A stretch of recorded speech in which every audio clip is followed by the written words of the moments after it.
رسول اکرم صلی اللہ علیہ وسلم نے فرمایا سابقہ امتیں اگر کچھ سوچتی کام نہ بھی ہوتا تو اللہ اس پہ بھی پکڑ کر لیتے۔ وہ آپ نے یمن کا قصہ سنا ہے نا، صنعاء شہر میں ایک بہت بڑا باغ تھا، باپ فوت ہو گیا، تینوں بھائیوں نے مشورہ کیا کہ اچھا سحری کے وقت ہی چلتے ہیں، مسکینوں کے آنے سے پہلے پھل توڑ کے بیچ دیں گے، مسکینوں کو کچھ نہیں دینا۔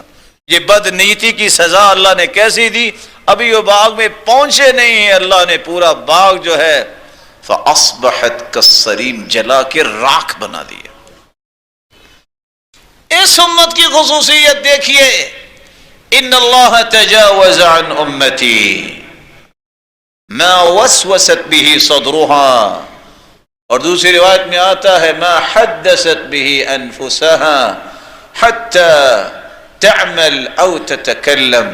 انسان کو جو غصہ آتا ہے، جو دل میں خیالات آتے ہیں، جب تک وہ زبان پہ جذبات نہ لے آئے، جب تک وہ عمل نہ کر لے، اللہ اس کا مواخذہ کرتے ہی نہیں۔